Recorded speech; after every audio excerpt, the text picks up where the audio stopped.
我爸的白月光回来了，我和我妈被扫地出门，奶奶不让我们带走1分钱。堂妹嘲讽我从此凤凰变野鸡。然而，我妈牵着我的手，上了首富外公的车。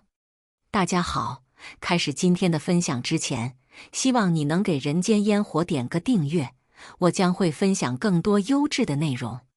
我大2那年，我爸和旧情人破镜重圆，愉快出轨，连续半个月不回家。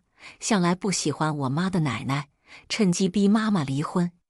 曹如霜回来了，人家现在可是有名的演员。你个穷山沟出来的闺女，还有脸霸占顾太太的位置啊！我听见这些话，咬牙切齿，不满的话呼之欲出。我妈却冲我摇头，她不动声色地插花，盯着花瓶底下的死水，面色清冷。离婚可以，让她亲口跟我说。齐明远一走半月，妈妈也联系过他，但任何话都没这句话有效，没有同意离婚有效。下午他就来了，我站在房门外，听见他决绝的声音：今天就去办离婚手续，越快越好，我不想让如霜等太久。我妈静静的，许久没出声。她等不及了，又说：实话实说吧，如果不是当年如霜跟我闹分手，我也不会一气之下向你求婚。你本来只是我们公司的小小员工，做了这么多年董事长夫人，也该知足了。我妈终于开口了，拿上证件，现在就去民政局。她说的果断，能听得出对这段婚姻的绝望，但很快又整理好情绪，坚定地说：周周必须跟我。齐明远毫不犹豫地答应了。可以，我和如霜也有一个女儿，我只想好好补偿那孩子。我脑袋嗡嗡的。他说他还有个私生女，他说他只想好好补偿那个私生女。那我呢？我齐周周不是他女儿。啪！房间传来响亮的巴掌声。老妈帮我狠狠打了他。打得好。离婚手续很快办完。齐明远给了我妈一笔钱，让她带着我离开别墅。可是我妈早就开始打包行李了，而且她还不要钱。我很郁闷。虽然听见渣爹那番话后，我对这个破家已经没有留念，但钱不要真的好吗？这不是便宜了渣爹？我妈无奈地冲我摇头，她那点钱有什么好稀罕的？要拿你拿，我嫌重。银行卡不重吧？贤格，行了吧？妈妈，你是豌豆公主吗？等等，好奇怪。老妈对金钱风轻云淡的样子，咋像极了电影里的 Old Money， 感觉完全不是我奶奶口中的乡下丫头呀。看来不愧是我妈，气质不一般。好吧，我也只能忍痛割钞票了。我回房间里收拾东西，到一半的时候，堂妹齐露忽然闯进我房间。出去，拽什么？这以后都不是你房间了。我来替小飞来监督你。小飞，你还不知道，大伯和如霜阿姨的女儿啊，她以后会搬进这个卧室，这个卧室的摆设都是她。你只许整理自己的衣服，其他的不准乱拿。知道了，私生女登门入室对吧？齐周周，你以后可不是大伯的掌上明珠了。大伯有了如霜阿姨，也不会再管你们。你只能跟你的穷妈过苦日子了。齐露挤眉弄眼地看着我，以后在学校碰见，可千万别跟我打招呼呀。我翻白眼，我啥时候跟他打过招呼？齐露见我不理他，转了转眼珠子，又想挑衅。我烦不胜烦，直接将他推开，滚一边去。齐露没站稳，被我推到地上，他顿时炸了。奶奶，齐周周欺负我。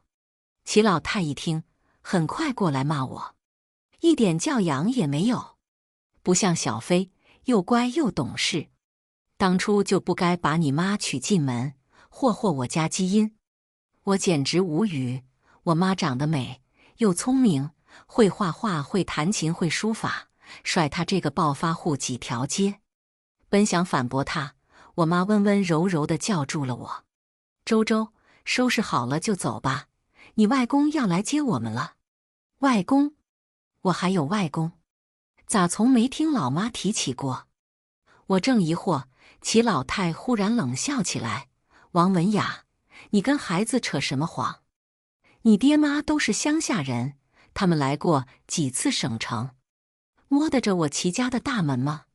齐禄也咯咯直笑：奶奶，你别戳破伯母呀，乡下人也是要面子的。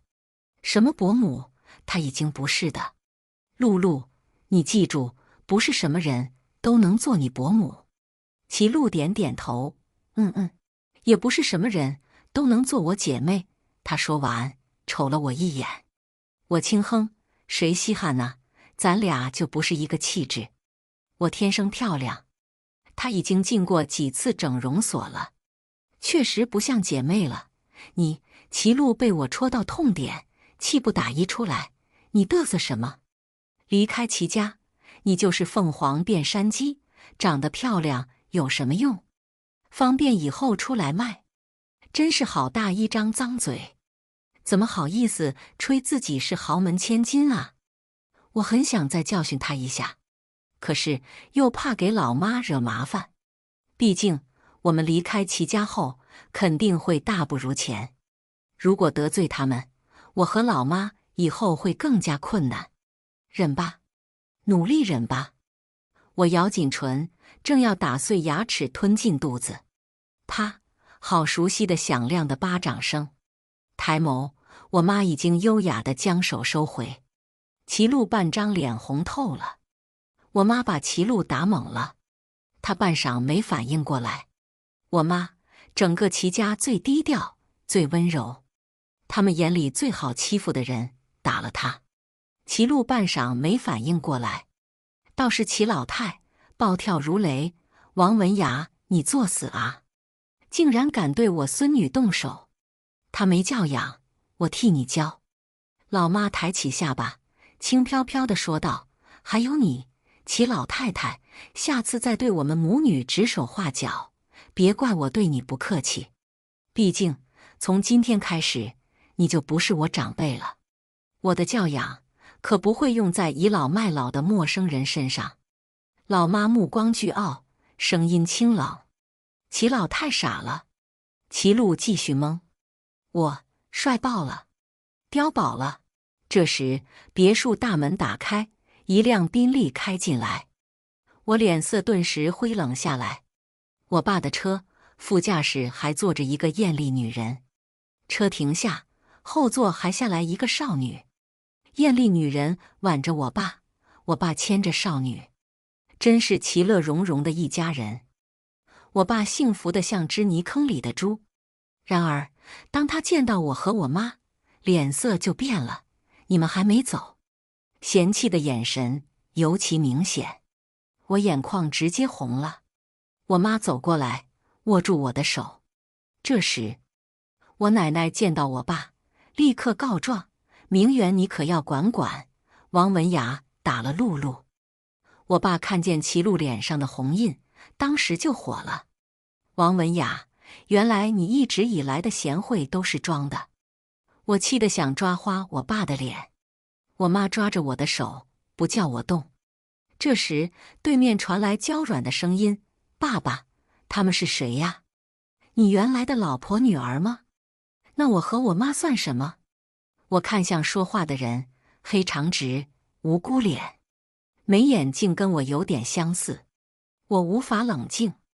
你就是我爸的私生女呀！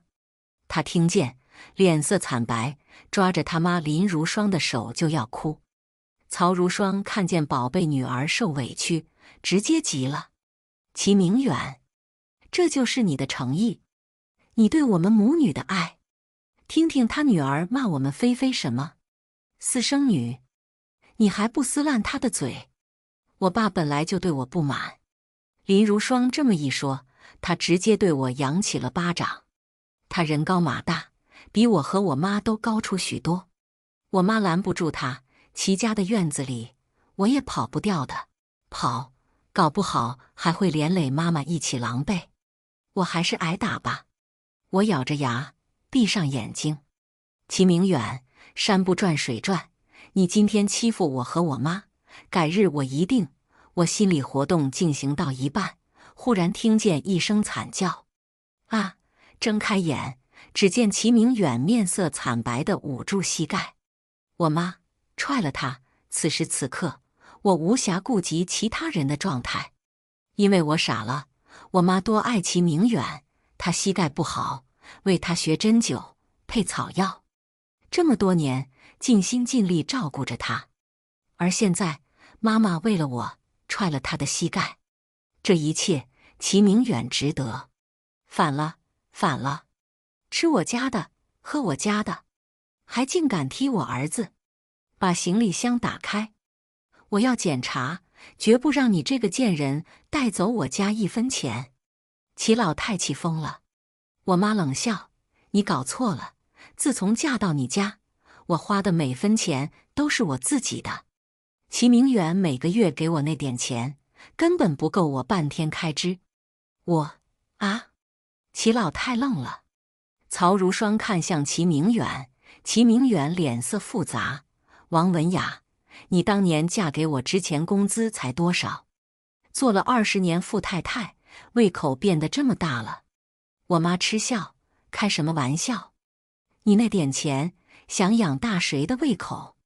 刚说完，随着鸣笛声传来，一排豪车陆续停在别墅门口。领头的车上下来一个西装革履的男人，他朝我们走来，接过我和我妈的行李箱，毕恭毕敬地对我妈说：大小姐，我们来接您回家了。这话一出，全场震惊。我直勾勾地看着我妈，您到底瞒了我什么？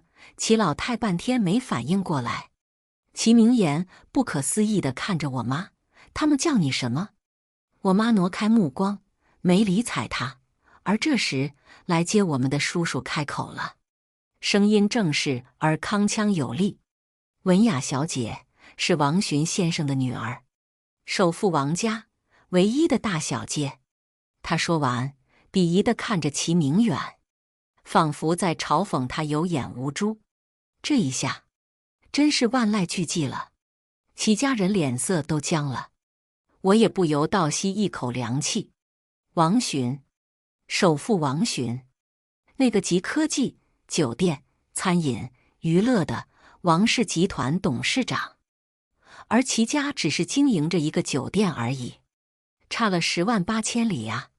妈，他说的都是真的吗？你为什么不早说？我也是震惊啊，这有啥不能说出口的？换作是我，天天挂在嘴边炫耀。对不起，肤浅了。我妈点头，待会再跟你解释。可是我已经管不上啥解释了，我已经起飞了。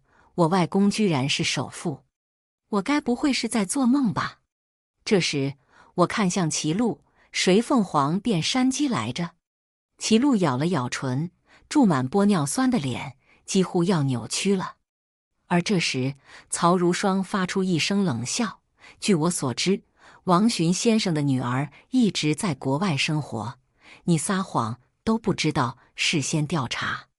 他满脸鄙夷，一副瞧不起我妈的样子，真是家庭主妇当久了，把脑子也当掉了。他说的自信满满，齐家人也动摇了。如霜阿姨，你说的都是真的吗？你怎么知道首富女儿在哪里？齐路问。有人质疑曹如霜，齐明远立刻接话：当然了，你如霜阿姨刚拿到王氏旗下的代言，还见过王寻先生。齐老太一听，分外惊喜，这么说，他跟王寻先生很熟了？还行吧。曹如霜故作谦虚。那你说的肯定是真的了，不愧是明星，就是有人脉。齐老太顺了口气，瞪了我妈一眼：你可真行，还敢来这一出，想骗我们给你下跪啊？可不是吗？母女俩都很恶心。齐禄附和，齐妃也娇娇弱弱地开口：“爸爸以前的妻子怎么满口谎话？”齐明远冲我妈横眉冷对。曹如霜轻笑道：“王文雅，你要是首富大小姐，我就是首富二小姐，劝你快滚，别搁这丢人现眼了。”我怒了，我握紧了手机，该砸哪一个呢？正气的不行呢，我妈却风轻云淡。她如画的眉眼，略显几分无奈，吩咐身旁的叔叔：“我爸也来了吧，叫他下车认二女儿了。”齐家人笑我妈不死心，笑话我妈是否还找了冒充首富的人。而我的渣爹齐明远更过分，他让我妈别那么虚荣，就算虚荣，也要看自己面对的是谁。你一个家庭主妇，在如霜这种见过世面的女人面前，冲什么大脸？他刚说完，我妈脸色微微愠怒。曹如霜得意非常。可是这时，一个身形硬朗的老爷爷拄着拐杖走下豪车，他头发苍白，却梳得整齐，一身西装，显得精神抖擞，皱纹横生的脸依旧透着英气。这不就是首富王寻吗？那张被各大媒体宣传 N 次的脸，谁不认识？爸，我妈的声音透着哽咽。她不管任何人，扑到外公怀里，像个孩子。见到此情此景，我呆呆地站在原地。齐家人在风中凌乱，尤其是曹如霜，她瞪大了瞳孔，脸色尴尬又慌张，左也不是，右也不是。齐老太拉扯着齐明远：“我老花，你看清了，真是首富。”齐明远紧皱着眉，脸色铁青的点头。齐老太猛地拍腿：“哎呦，儿子，你是首富的女婿呀，还愣着干嘛？把文雅追回来呀！”曹如霜脸色刷白，气愤地看向齐明远：“妈，你说什么呢？我已经和如霜领证了，菲菲还在，渣爹深情了一辈子，他可不能在这时掉链子。呸！我就没见过私生女和小三登堂入室的，你妈我也是原配，你别打你妈的脸。”齐老太变脸，比川剧还厉害。曹如霜咬着唇，面如死灰。齐妃委屈的泪流满面。与之相反，齐老太对我慈眉善目了。周周呀，以前都是奶奶不对，我鬼迷心窍了。你跟你妈妈说说，原谅奶奶和爸爸，好不好？对了，齐禄，你也来跟你姐姐道歉。小小年纪就嘴臭，你大妈扇你是应该的。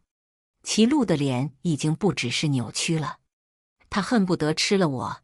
齐老太诚心悔过，但我妈可不吃这套，我外公更不吃。我女儿和齐明远已经离婚了，你们齐家人少来套近乎。外公的声音怒中又透着绝对的威严。齐老太心虚地低下头，而同时，外公又看向曹如霜，打量着他。我纳闷，何时多出你这么个女儿了？曹如霜垂着脸，曾经多么骄傲，现在就有多么无地自容。王先生，我不是故意的。他想解释，但外公完全不听。行了，王氏跟你的合约就此取消。曹如霜差点没站稳。我知道他干嘛这么紧张，他一直在国外发展，不温不火。王氏的资源是他回国后最大的王牌，现在没了。王先生，您这是假公济私。凭如霜的知名度和才华，你们集团不要他，将会是巨大损失。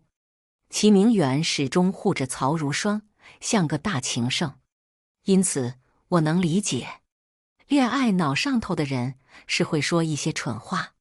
对他，外公只是冷笑。时间不早了，我们回家了。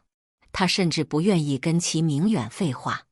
齐明远不死心，甚至叫住我妈：“文雅，我求你阻止你爸。这么多年，对如霜念念不忘的人是我，如霜是无辜的。他努力了那么久，才有今天的事业，我不能让他受任何影响。我妈攥紧了手，我好生气，上去就是对，他无辜，我妈就不无辜。你们真爱无敌，我妈就活该被当傻子忽悠。齐明远怔了一下，像是被我说住，但我看不出他任何愧疚之心。他依旧坚持他那套，缓缓说道：“你妈一个家庭主妇，怎么懂如霜事业上的艰辛？家庭主妇，我妈是为了谁做家庭主妇？她又美又有才华，齐明远还不知道呢。我妈经常在家里画画，我悄悄看过她的作品参赛。意大利名师更是向我妈发来过邀请，但我妈无动于衷。就为了照顾这个婆家，除了我，还有蛮不讲理的婆婆，寄人篱下却麻烦又是多的歧路，最后就换来这。我转头看见妈妈眼底红红的，我心疼的不行。我的妈妈那么好，为什么会碰上这种男人？幸好有外公在。我心疼妈妈，外公也心疼女儿。他带我们离开之前，把保镖都派了进来。远远的，我都能听见齐明远此起彼伏的惨叫声。齐老太哭喊着：“不要打我儿子！”曹如霜拉着齐飞，不敢上前。齐路更是跑得更远。总之就是一盘散沙。齐明远，以后除了你妈，再也不会有人爱你了。我让妈妈不要哭，她笑着说：“这是最后一次。”后来，外公带着我们回家了。我们真正的家是一幢超大的花园别墅，完全就是现实版的唐顿庄园。外公拄着拐杖，陪我高高兴兴地溜达一圈。但晚上的时候，齐明远竟然联系我了。我以为他被打清醒了，打电话过来是道歉。虽然我不会原谅他，但也想看看他乞怜的样子。电话接通，他果然特别殷勤。周周，在外公家住的还习惯吗？不习惯。你要来接我回去吗？我假装哄齐明远玩。他果然慌了。这个，你如霜阿姨和菲菲已经搬进来。这样吧，如果你不想住在外公家，爸爸给你买个小公寓，好不好？我去你的吧！我真想隔空扇他。不用了，外公家很好，花园很大，房间很大，我专用的厕所都比你的卧室大。也亏我妈受得了，陪你过穷日子，真是福气。她不觉得我妈天天待在家里是家庭主妇吗？那我就让知道，我妈待在她家那是屈尊降贵，她还不识好歹。确实委屈你妈了。齐明远坦然承认错误。我纳闷，他这人很固执，从来不会道歉，尤其对晚辈。今天怎么？我正疑惑，却听见他说：“周周啊，你能不能跟你外公美言几句，别撤如霜阿姨的合约？”我哽住，难怪了，也只有为了小三，他才有这么好的脾气。你让我帮小三说话，你有病吧？我没按耐住脾气，齐明远差点被我惹怒。你小孩子家家，说话别那么难听。你如霜阿姨人很好，善良又有智慧，你跟她接触接触就知道了。我气笑了，她让我跟小三接触，难道我妈不善良，我妈没智慧？对了，你们学校不是要举办编剧大赛了吗？我皱眉。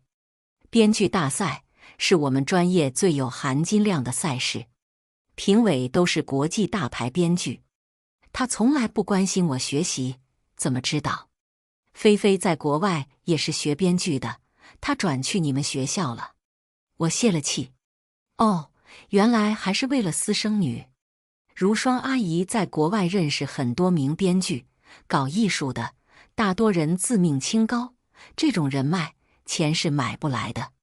只要你帮帮如霜阿姨，我会让她给你介绍一个名师指导。我们周周至少得拿个第2吧。齐明远故作和蔼可亲，还给我抛出了鱼饵，确实挺诱惑人的。但他是我爸呀，他为我做事，为我找老师，不是理所应当吗？竟然要我交换条件，而这个条件竟然是帮小三伤害自己的妈妈。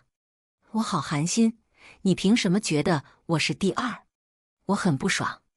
他好像觉得我很没用一样。我就是随便一说。菲菲也很厉害的，她从小跟她妈在片场，又聪明又讨喜，小小年纪就会帮人改剧本，她字里行间都是对齐飞的骄傲。但她不知道，我10岁就获得过小编剧奖。齐飞可以的，我也行。我到底还年轻。没忍住，把齐明远的那些话哭着告诉了妈妈。我妈抱着我，久久无言。那晚我们聊了很多，我终于知道她这么多年不告诉我她身世的原因。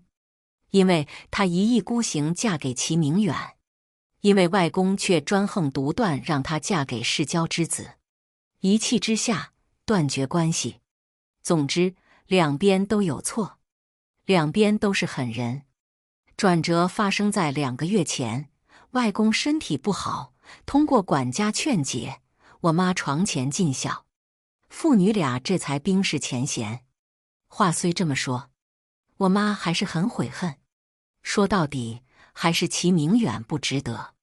周周，编剧大赛，你准备的怎么样？挺好的，其实我有点担心。我的目标是拿第1，其他同学的水准我都清楚，但齐飞，我不知道他是什么水平。更重要的是，我不想输给他。有什么不顺，可以跟妈妈说说。我妈贴心地说，她永远明白我。说到底，我还是对自己的内容不够自信。我觉得我的剧情不够惊艳，没有让人特别耳目一新的感觉。我怕抓不到评委的心，我经常跟妈妈聊这个，她总能给我很好的启示。所以以前我就觉得他是个天才，全是齐明远耽误了他。但没想到这次更猛。我给你个宝贝。什么？我正疑惑，我妈从抽屉掏出一本笔记，我翻开，上面是我妈写的清秀字体。再一看内容，我惊呆，这都是一些描述精彩的对话和桥段。这些事，我妈脸红红的，有点害羞。就我灵光一闪做的笔记，你瞧瞧有没有用？当然有用了，太刺激我大脑了。懂的都懂，编不出故意的时候，好作品总能给你启示。我妈简直大师，她怎么不去当作家呀？她太屈才了。第2天，我抱着妈妈的笔记拜读，翻到最后一页，我竟发现右下角写着一个名字，伊华，这是一位知名作家的笔名。他的书曾经获得过国际多项文学奖，过去5年都挂在全球最畅销的榜单上。难道我妈也喜欢他？毕竟我也经常把喜欢的作者笔名写本子上来着。周一，我去学校上课，果然齐飞也在，他身旁还有齐路，他正在拍齐飞的马屁。菲菲，我真羡慕你，你妈妈是演员，外公是艺术家，简直就是书香门第，演艺世家呀。齐飞被人吹捧，原本满是得意，但我一出现，他脸色就变了。大概因为我现在是首富外孙女吧。齐路马上又说，菲菲，你是天之骄女，有非凡的人脉，你外公认识的艺术家，那都是清高的人，可不是用钱就能交往到的，你才是真正的贵族。这话说到齐飞心里去了，他微微一笑，你太夸张了，不过我外公确实认识挺多的人，那个伊华你知道吗？知道呀。写密室的女作家，全国畅销呀，好多名人都喜欢她呢。不过听说她很低调，从来不接受采访的。齐路如同超级粉丝，噼里啪啦说一大堆，气氛渲染到位了。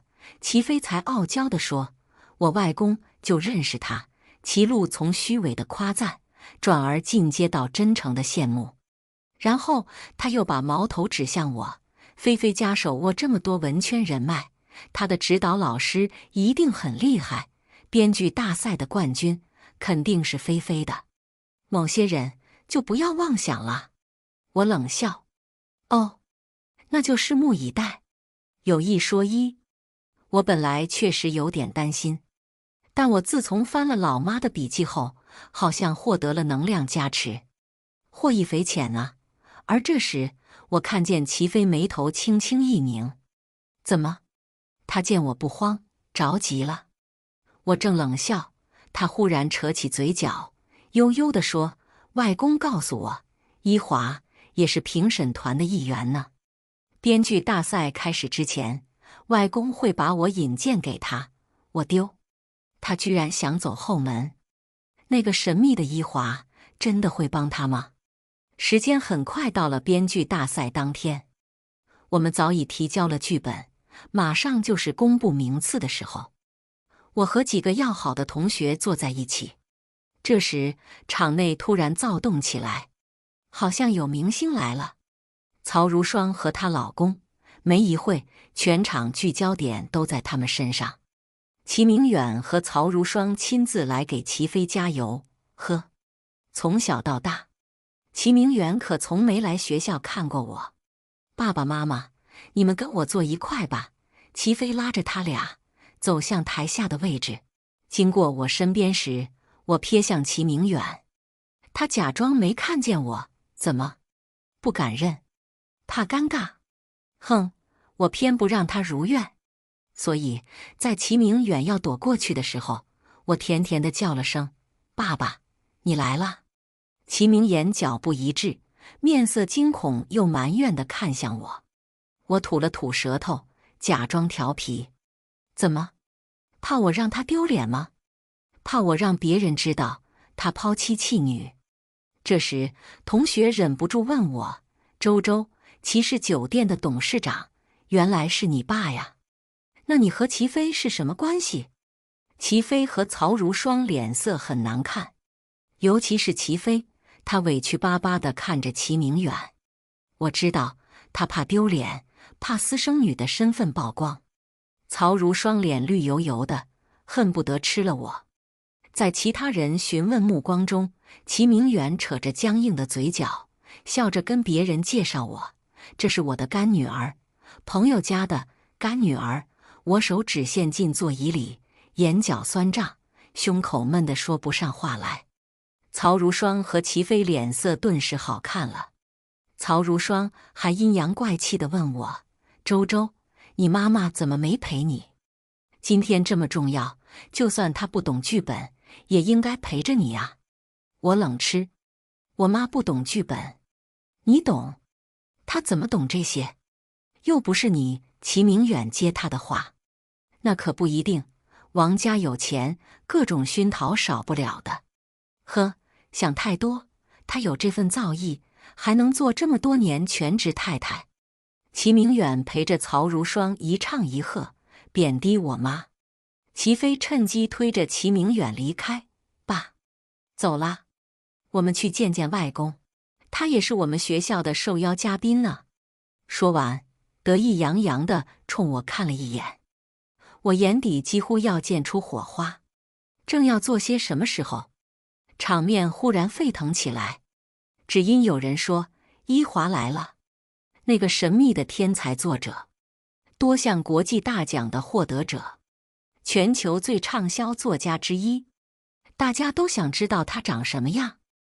我下意识回头，我妈恰好站在大门中央。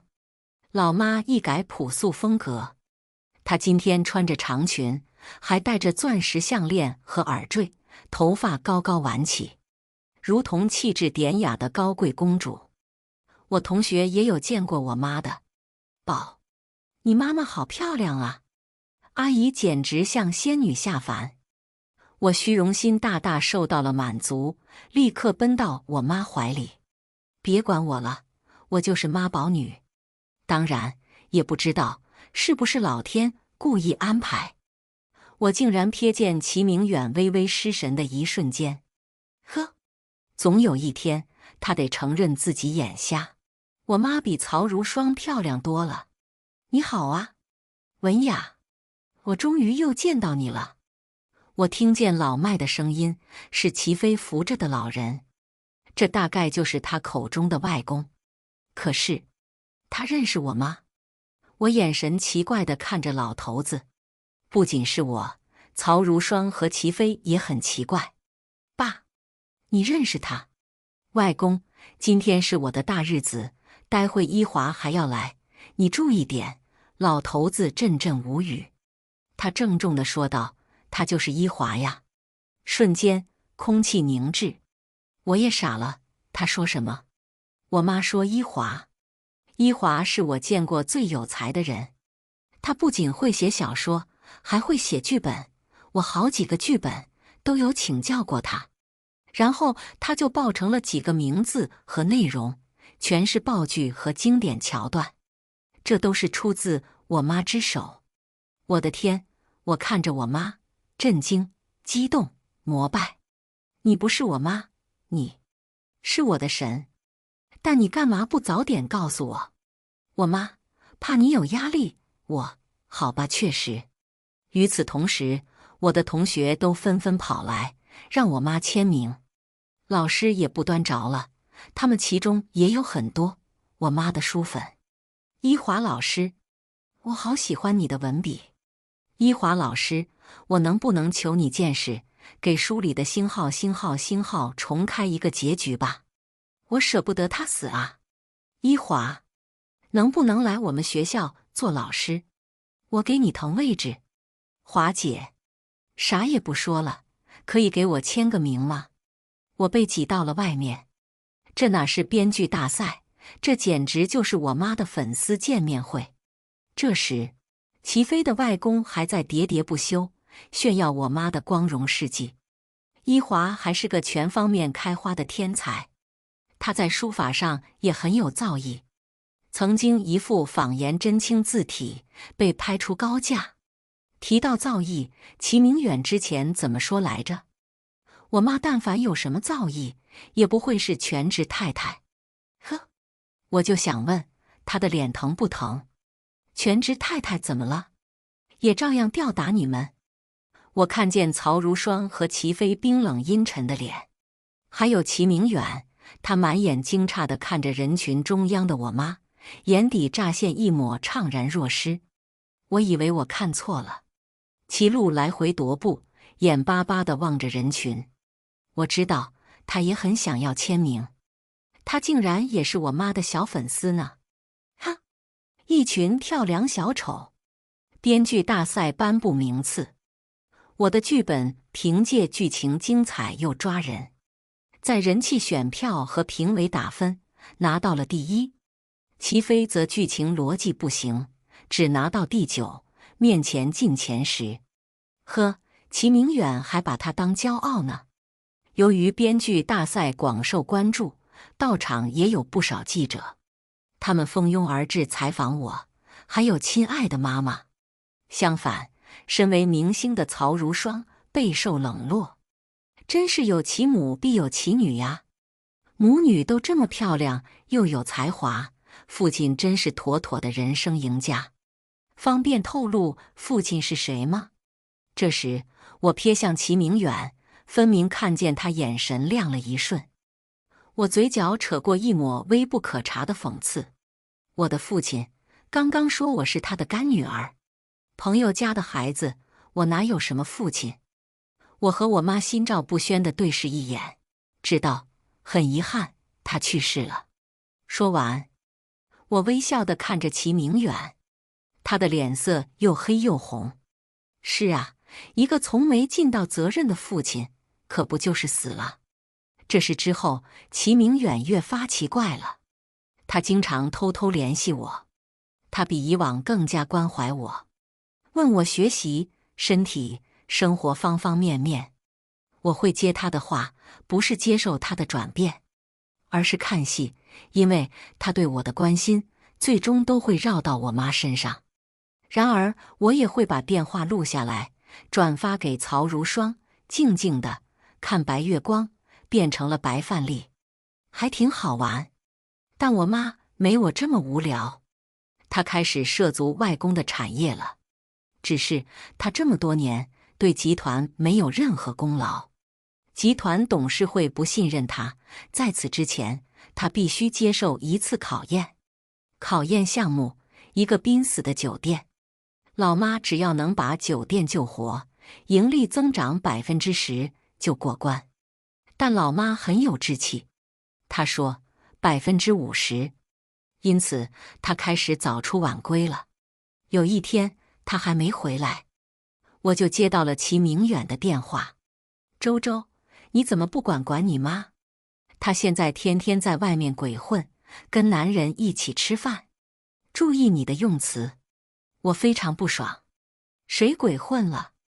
你特么一个出轨男，凭什么管我妈？你妈最近跟鸿盛酒店的老总走得很近，她是不是想再婚了？齐明远声音黯然，有点提不起劲的感觉。我，呵呵，关你屁事。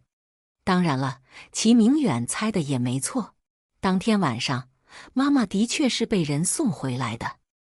我趴在窗上瞧瞧看了，那男人40来岁，英俊挺拔，很有熟男魅力，跟我妈还挺般配的，挺好的。我希望妈妈离开齐明远后能过得特别幸福。